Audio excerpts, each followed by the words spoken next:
Dear students, आज हम study करने जा रहे हैं इलेक्ट्रॉन कॉन्फ़िगरेशन। जब हम किसी भी एटम्स में इलेक्ट्रॉन्स को फिल करते हैं, जिस अरेंजमेंट के अकॉर्डिंग हम फिल करते हैं उसे हम बोलते हैं इलेक्ट्रॉन कॉन्फ़िगरेशन। जैसा आपने बोर मॉडल में स्टडी किया था, इलेक्ट्रॉन्स को हम k सब शेल में फिल कर रहे हैं according to 2n²। First shell के अंदर हम कितने इलेक्ट्रॉन फिल कर सकते हैं? आप n की वैल्यू 1 पुट करें, 2 इंटू 1² क्या आ रहा है? 2।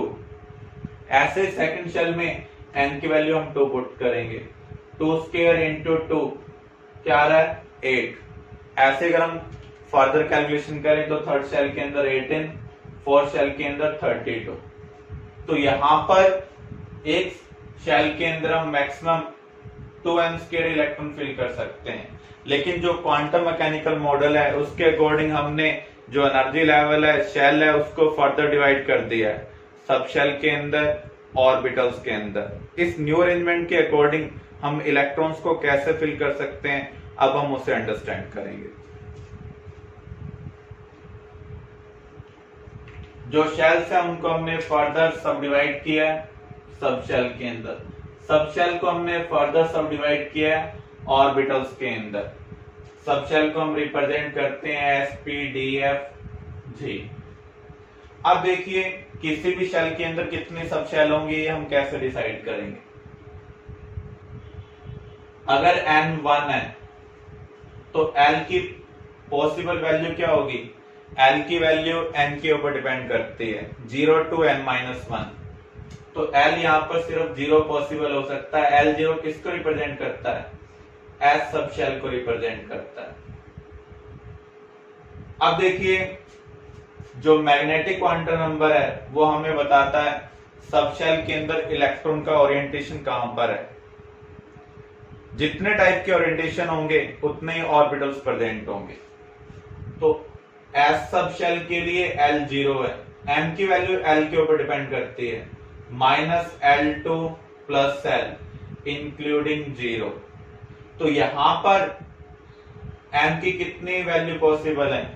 a की वैल्यू पॉसिबल है, वो क्या है? 0 है। तो यहां पर हम ये कह सकते हैं S सब शेल के अंदर सिर्फ एक ही ऑर्बिटल है। क्लियर? अब देखिए इस ऑर्बिटल के अंदर मैक्सिमम कितने इलेक्ट्रॉन फिल कर सकते हैं। जो स्पिन क्वांटम नंबर है वो हमें बताता है कितने इलेक्ट्रॉन्स हम एक ऑर्बिटल्स में फिल कर सकते हैं। हम दो टाइप का स्पिन ऑब्जर्व करते हैं, क्लॉकवाइज और एंटी क्लॉकवाइज। इसका मीनिंग 2 इलेक्ट्रॉन एक ऑर्बिटल के अंदर प्रेजेंट हो सकते हैं। तो मैक्सिमम कितने इलेक्ट्रॉन होंगे s ऑर्बिटल में? 2। s सब शेल में एक ही ऑर्बिटल है, इसलिए s सब शेल के अंदर मैक्सिमम कितने इलेक्ट्रॉन आ सकते हैं? 2 इलेक्ट्रॉन आ सकते हैं। जितने भी ऑर्बिटल्स एक सब शेल के अंदर होंगे उसको आप 2 से मल्टीप्लाई कर दें, उतने इलेक्ट्रॉन मैक्सिमम उस सब शेल के अंदर फिल कर सकते हैं। ऐसे ही अगर हम देखें सेकंड शेल के अंदर क्या क्या पॉसिबल है। अगर आप N2 लेंगे तो L0 भी हो सकता है, L1 भी हो सकता है। L0 का मीनिंग है S सब शेल, यहां आगे नंबर 2 है तो 2s। L1 का मीनिंग है P, तो यहां पर सब शेल क्या होगी? 2p। 2s के अंदर एक ही ऑर्बिटल होगा क्योंकि s के लिए m की सिर्फ एक ही वैल्यू पॉसिबल है। p के लिए L1 है तो m की कितनी वैल्यू पॉसिबल है? -1, 0 प्लस 1। यहाँ पर 3 पॉसिबल वैल्यू है। इसका मीनिंग p सब शेल के अंदर कितने ऑर्बिटल्स हैं? 3 ऑर्बिटल्स हैं। तो यहाँ पर हम मैक्सिमम कितने इलेक्ट्रॉन को फिल कर सकते हैं? 6 इलेक्ट्रॉन को फिल कर सकते हैं। तो अगर आप ध्यान से देखें फर्स्ट शेल के अंदर सिर्फ 1s पॉसिबल है, सेकंड शेल के अंदर 2s और 2p दोनों पॉसिबल है। थर्ड शेल में अगर हम देखें n3 होगा तो l क्या होगा? 0, 1 एंड 2।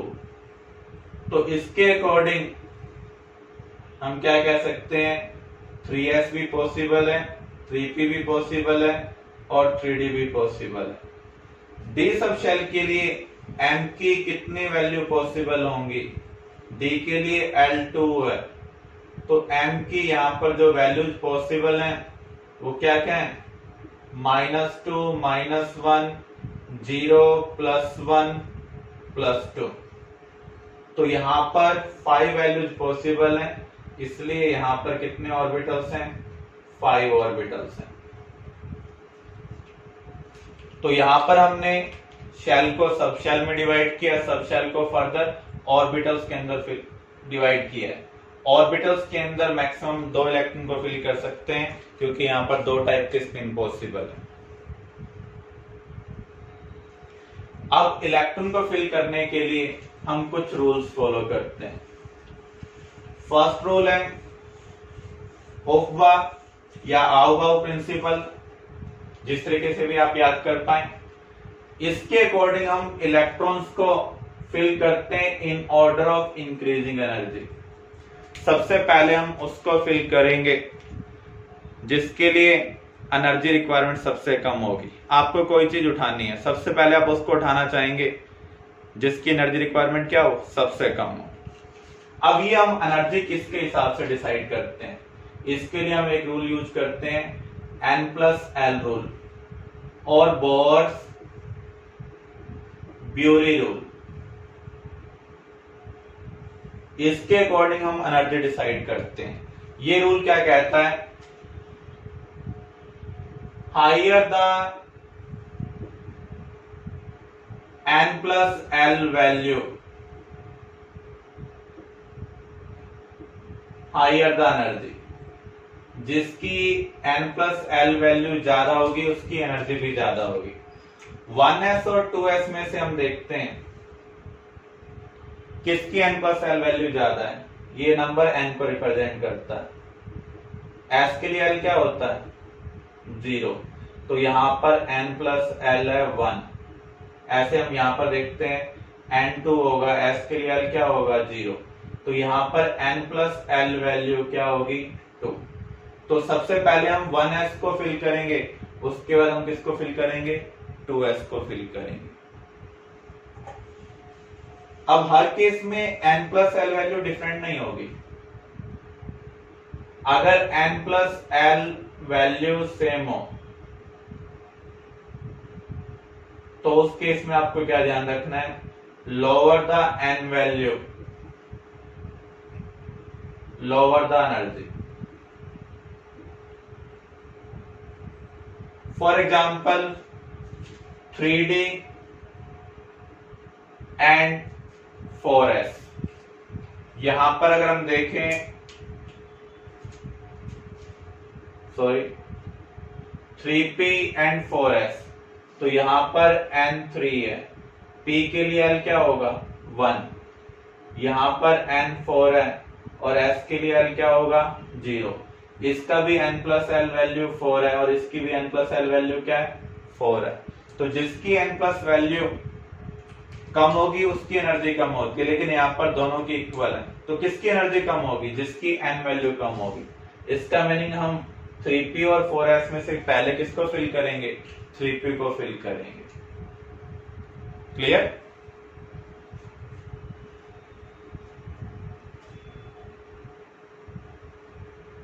तो यहां पर हमने अरेंजमेंट शो की हुई है मल्टी इलेक्ट्रॉन स्पीसीज के लिए।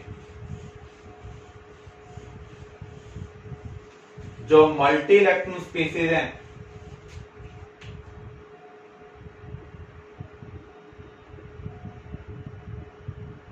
उनके लिए ये वैलिड है। 1s से ज्यादा एनर्जी किसकी है? 2s की। 2s से ज्यादा 2p की। तो पहले हम 1s में 2 इलेक्ट्रॉन फिल करेंगे, फिर 2s में 2, उसके बाद किसकी टर्न आएगी? 2p की टर्न आएगी। लेकिन अगर आपके पास सिंगल इलेक्ट्रॉन स्पीसीज आ जाए तो उस केस में आपको ध्यान रखना है एनर्जी किसके ऊपर डिपेंड करती है? n के ऊपर डिपेंड करती है। जिसकी n वैल्यू ज्यादा होगी उसकी एनर्जी भी क्या होगी? ज्यादा। इसका मीनिंग हाइड्रोजन और हाइड्रोजन लाइक स्पीसीज के लिए 1s से ज्यादा एनर्जी है 2s की।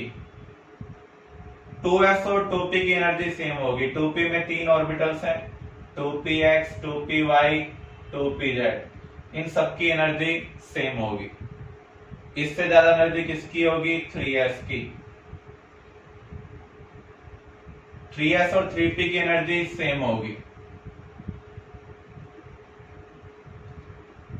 ऐसे 3d वाले की भी एनर्जी क्या है, सेम। लेकिन ये तभी वैलिड है जब सिंगल इलेक्ट्रॉन स्पीसीज है। मल्टी इलेक्ट्रॉन स्पीसीज में आपको n+l रूल के बेस पर एनर्जी को डिसाइड करना। तो यहां पर अगर हम देखें, कोई भी किराएदार है वो सबसे पहले बिल्डिंग का कौन सा फ्लोर लेना चाहेगा, ग्राउंड फ्लोर। अगर वो ऑक्युपाइड होगा तो उससे हायर फ्लोर को लेगा, अगर वो भी ऑक्युपाइड है तो उससे भी हायर फ्लोर को लेगा, क्योंकि जब भी हम ऊपर की ओर जाते हैं तो हमें एक्स्ट्रा एनर्जी स्पेंड करनी पड़ती है। तो इसलिए सबसे पहले इलेक्ट्रॉन भी उसी ऑर्बिटल में फिल किए जाते हैं जिसकी एनर्जी रिक्वायरमेंट क्या हो, सबसे कम हो। अगर वो फिल हो चुका है ऑर्बिटल तो उससे हायर ऑर्बिटल को हम फिल करेंगे। पॉली एक्सक्लूजन प्रिंसिपल, इसके अकॉर्डिंग एक ऑर्बिटल में मैक्सिमम 2 इलेक्ट्रॉन आ सकते हैं और उनका स्पिन क्या होना चाहिए, अपोजिट होना चाहिए। या फिर हम ये कह सकते हैं, in an atom no 2 electrons can have same quantum number set। एक एटम के अंदर कोई भी 2 इलेक्ट्रॉन ऐसे नहीं हो सकते हैं जिनका क्वांटम नंबर सेट क्या हो, सेम हो। डिफरेंट एटम में जरूर पॉसिबल है। अगर हम ये देखें कि ये 1s है तो यहां पर n की वैल्यू क्या होगी, 1। l की वैल्यू क्या होगी, 0, क्योंकि ये s है। l 0 है तो m भी क्या होगा, 0। अगर मैं इस इलेक्ट्रॉन को कंसिडर करूं, ये क्लॉकवाइज है तो इसके लिए s क्या होगा, +12। इस इलेक्ट्रॉन की अगर हम बात करें तो n 1 है, l इसके लिए भी क्या होगा, 0, क्योंकि ये भी किसमें है, s के अंदर है। m इसके लिए भी क्या होगा, 0। ये क्लॉकवाइज है लेकिन ये क्या है, एंटी क्लॉकवाइज, तो यहाँ पर s क्या है, -12। तो आप देख रहे हैं एक ऑर्बिटल के अंदर भी जो 2 इलेक्ट्रॉन फील्ड हैं उनका भी complete quantum number set same नहीं है। क्लियर। अगर हम किसी भी ऑर्बिटल में इलेक्ट्रॉन फिल करते हैं तो उनका स्पिन अपोजिट होना चाहिए, अदरवाइज उनका क्वांटम नंबर सेट क्या हो जाएगा, सेम हो जाएगा।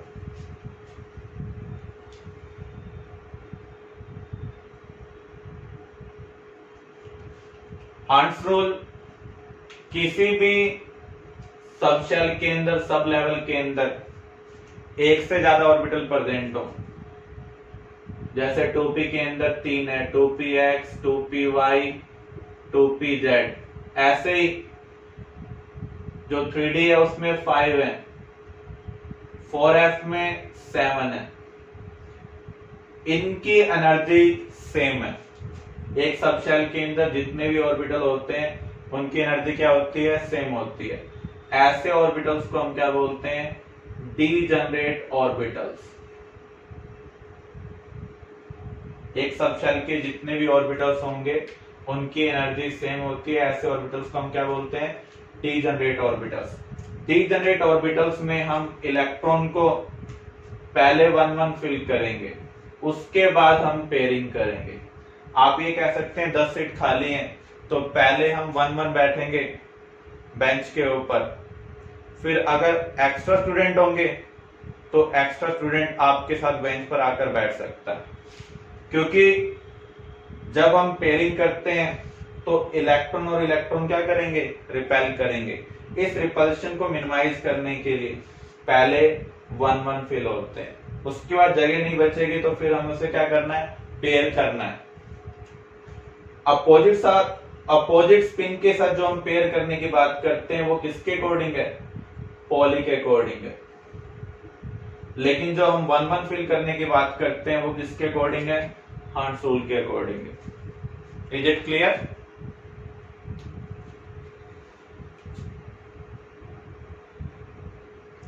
बोर-ब्यूरी रूल के रिगार्डिंग हम ऑलरेडी डिस्कशन कर चुके हैं,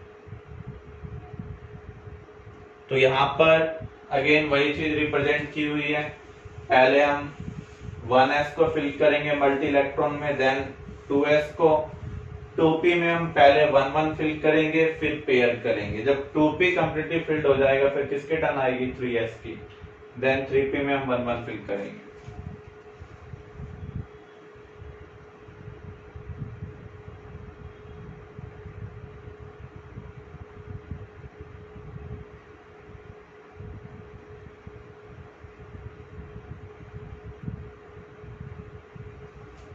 देखिए यहां पर हम फिलिंग के ऑर्डर को रिप्रेजेंट कर रहे हैं। सबसे पहले 1s को फिल किया जाएगा। हमने क्या किया, 1s से 7s तक एक कॉलम में लिख लिए। 1p तो एग्जिस्ट नहीं करता है, 2p से 6p तक लिख दिया है, then 3d to 6d, 4f 5f। अभी जितने भी एलिमेंट डिस्कवर हुए हैं यहीं तक हम यूज कर रहे हैं, उससे आगे हम यूज नहीं कर रहे हैं। यहां पर 7p भी आ सकता है। तो n+l वैल्यू के बेस पर देखें तो 1s की एनर्जी सबसे कम है। 1s फिल करने के बाद टर्न किसकी आएगी 2s की, देन 2p के बाद आपको यहाँ क्या दिख रहा है 3s के बाद हमें किसको फिल करना है 3p को, देन 4s, फिर इधर हम 3d को फिल करेंगे। इस तरीके से हम सीक्वेंस याद कर सकते हैं। एक सीक्वेंस बनाने का तरीका और भी है, हम पिरामिड का यूज करें।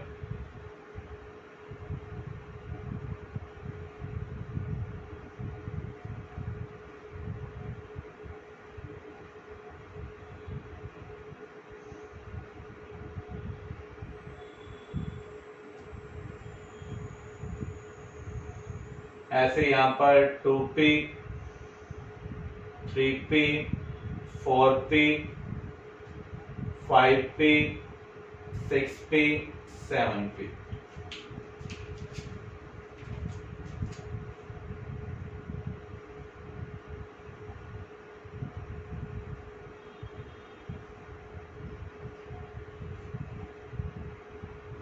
फोर एस और 4p के बीच में क्या आता है 3d। ऐसे ही 5s और 5p के बीच में 4d। यहां पर 4f देन 5d, यहां पर 5f 6d। आप ये कह सकते हैं जो d सब शेल है उसको हम फिल करना स्टार्ट करते हैं 4th ऑर्बिट के अंदर, और जो f सब शेल है उसको हम 6th ऑर्बिट या 6th पीरियड के अंदर फिल करना स्टार्ट करते हैं। उससे पहले हम इसको फिल नहीं करते। तो सबसे पहले किसको फिल किया जाएगा 1s को, 1s के बाद 2s, 2s के बाद 2p, देन 3s, 3s के बाद 3p, देन 4s, 4s के बाद 3d, 3d के बाद 4p। ये जो पिरामिड है ये किसके बेस पर बना हुआ है, ये भी हमने n+l रूल के बेस पर बनाया हुआ, और ये किसके लिए वैलिड है मल्टी इलेक्ट्रॉन स्पीशीज के लिए वैलिड है। तो ये हमारी फिल करने की सीक्वेंस होगी। क्लियर?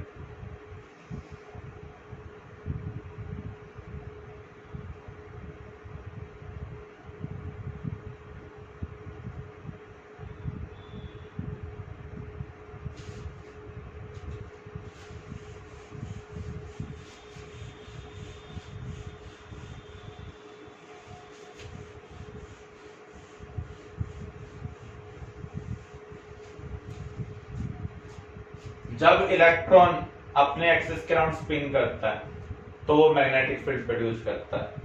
इसके रिगार्डिंग हम पहले डिस्कशन कर चुके हैं। एक ऑर्बिटल में जब भी हम इलेक्ट्रॉन को पेयर करते हैं तो उनका स्पिन क्या होना चाहिए, अपोजिट होना चाहिए, ताकि उनका जो मैग्नेटिक फोर्स है उसका रिजल्टेंट क्या हो जाए, 0 हो जाए, एटम को स्टेबिलिटी मिले।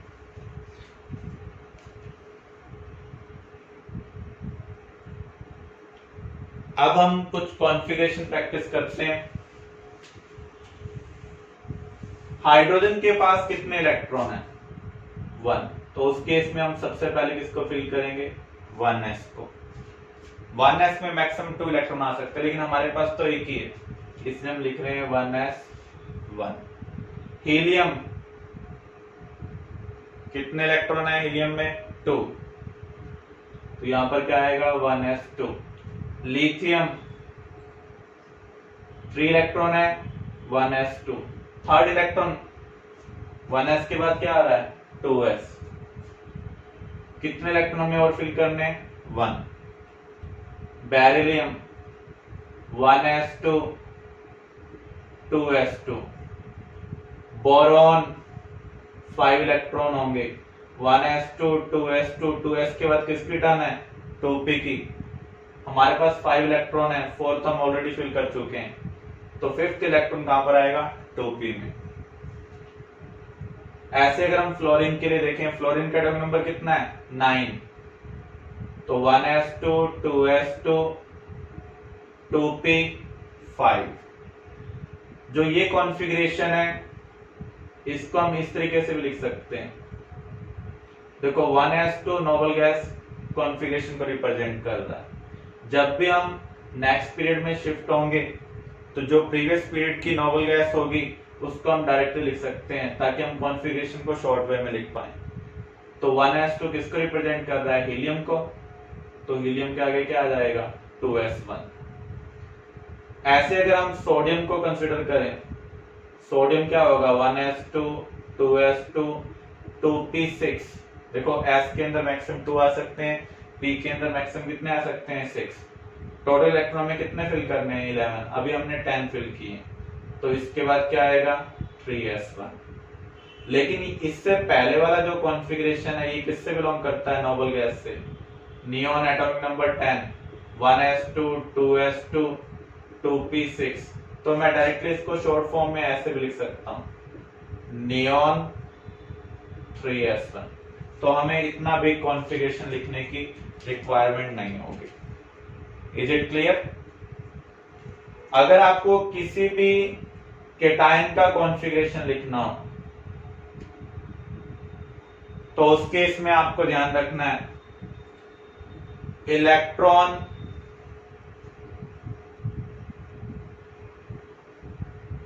removed from outermost shell।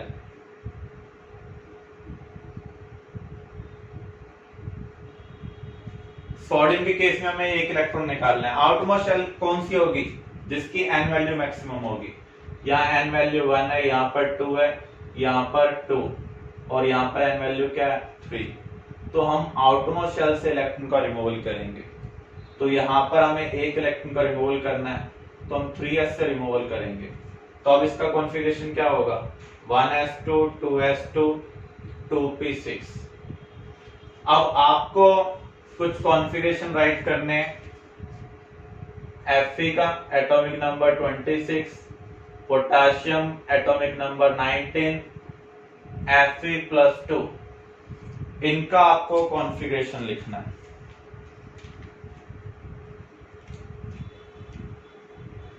Iron के लिए अगर हम लिखें तो क्या होगा? 1s2 2s2 2p6 3s2 3p6 4s2 3d6। Noble gas का कॉन्फ़िगरेशन क्या होता है?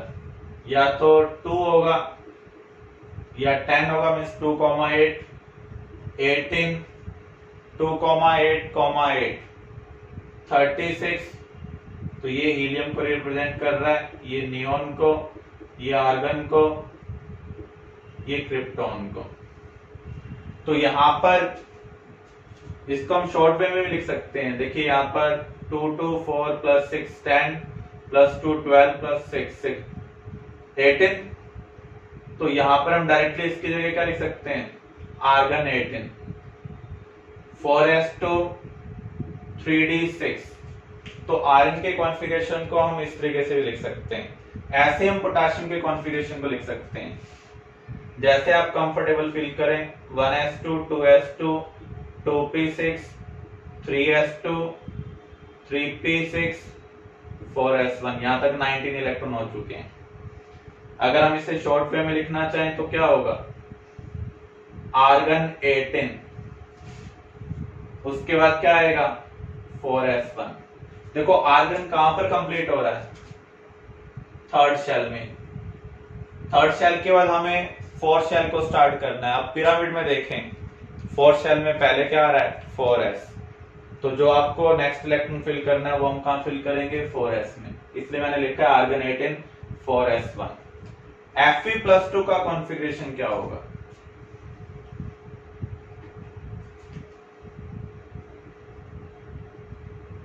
यहां पर जो कॉन्फ़िगरेशन हमने राइट किया है उसमें से आउटमोस्ट में हमें 2 इलेक्ट्रॉन का रिमूवल करना है। इसका आउटमोस्ट क्या है, एन वैल्यू चेक करें।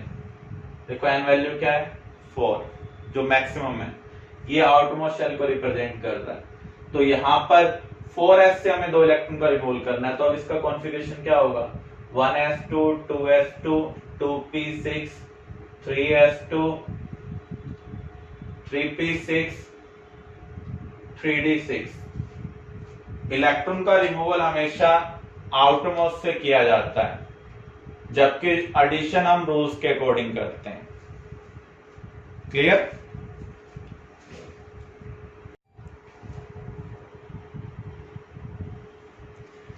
तो यहां पर हमने टेबल में ग्राउंड स्टेट कॉन्फ़िगरेशन को रिप्रेजेंट किया हुआ है अप टू आर्गन।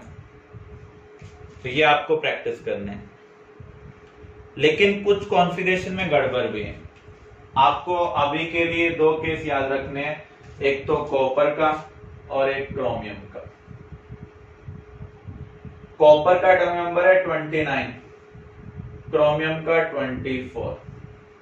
अगर आप रूल्स के अकॉर्डिंग लिखते हैं तो क्या आएगा, 1s2 2s2 2p6 3s2 3p6 4s2 3d4।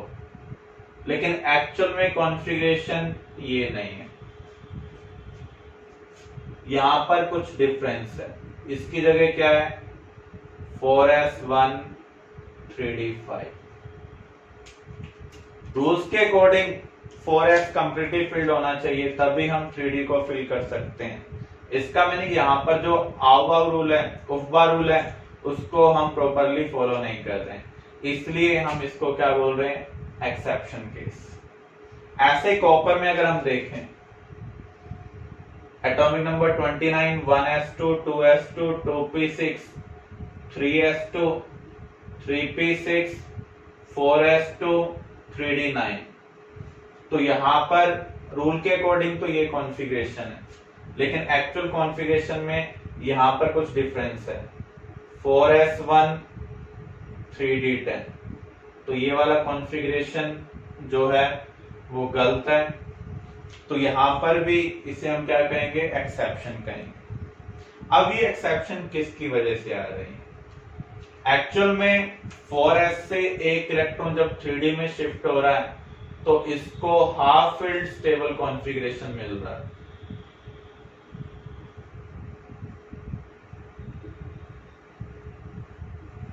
ये कॉन्फ़िगरेशन स्टेबल क्यों है, due to exchange energy. Exchange energy क्या होती है अभी हम अंडरस्टैंड करते हैं। ऐसे अगर हम यहां पर देखें, डी सब शेल के अंदर मैक्सिमम कितने इलेक्ट्रॉन आ सकते हैं, 10। तो यहां पर इसको हमने कंप्लीटली फिल किया हुआ है। तो ये कौन सा कॉन्फ़िगरेशन है, फुली फिल्ड स्टेबल कॉन्फ़िगरेशन। अब ये स्टेबल क्यों है, क्योंकि यहां पर सभी मैग्नेटिक फील्ड का जो रिजल्टेंट होगा वो क्या होगा, 0 होगा। एक ऑर्बिटल में मैक्सिमम 2 इलेक्ट्रॉन आ सकते हैं और उनका स्पिन क्या होना चाहिए, अपोजिट होना चाहिए। जब आप डी सब शेल को कंप्लीटली फिल्ड कर देंगे तो उस केस में जो मैग्नेटिक फील्ड का रिजल्टेंट होगा वो क्या होगा, 0 होगा। तो जब भी फोर्सेस एक दूसरे को कैंसल आउट करते हैं तो स्टेबिलिटी इंक्रीज होती है, इसलिए फुली फिल्ड कॉन्फ़िगरेशन क्या है, स्टेबल कॉन्फ़िगरेशन।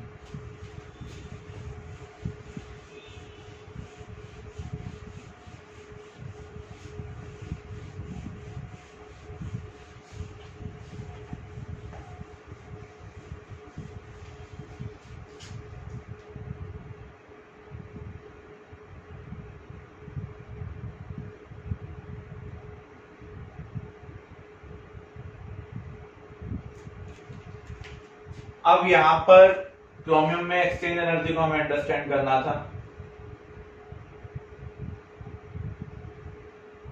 पहले हम 3d4 वाला केस ले रहे हैं। तो यहां पर 4 इलेक्ट्रॉन डी सब शेल में, जो अनपेड इलेक्ट्रॉन होते हैं वो एक दूसरे की पोजीशन को इंटरचेंज करते हैं और इस प्रोसेस में एनर्जी रिलीज होती है जिसे हम बोलते हैं एक्सचेंज एनर्जी।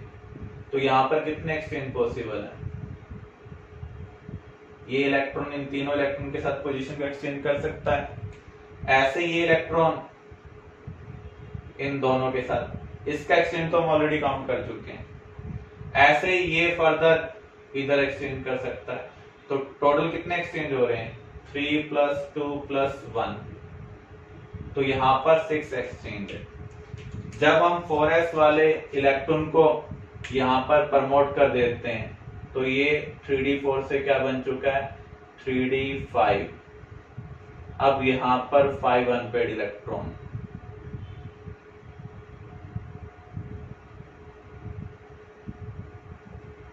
तो यहां पर एक्सचेंज कितने हुए? 4। फिर ये एक्सचेंज करेगा 3, नेक्स्ट एक्सचेंज कर रहा है तो कितने एक्सचेंज करेगा? 2। ये एक्सचेंज 1, क्योंकि बाकी एक्सचेंज हम ऑलरेडी काउंट कर चुके हैं। तो यहां पर 10 एक्सचेंज हो रहे हैं। इसका मीनिंग यहां पर और ज्यादा एनर्जी रिलीज। तो यहां पर अगर हम 4s वाले इलेक्ट्रॉन को 3d में शिफ्ट करते हैं तो एनर्जी की रिक्वायरमेंट होती है, लेकिन जो नेट एनर्जी है वो ज्यादा रिलीज हो रही है। तो जब भी किसी भी प्रोसेस में ओवरऑल एनर्जी रिलीज होती है तो स्टेबिलिटी क्या होती है? इंक्रीज होती है। इसलिए half field configuration exchange energy की वजह से स्टेबल हो जाते हैं। तो कॉन्फ़िगरेशन में इरेगुलरिटी तभी आएगी जब इलेक्ट्रॉन का एक्सचेंज करने पर, प्रमोशन करने पर जो नेट अमाउंट में जो एनर्जी है वो क्या हो जाए? रिलीज हो जाए। तो उस केस में हमें इरेगुलरिटी देखने को मिलती है। बहुत सारे केस हैं इरेगुलरिटी के, लेकिन अभी के लिए आपको ये 2 केस ध्यान रखने हैं, क्रोमियम और कॉपर। क्लियर?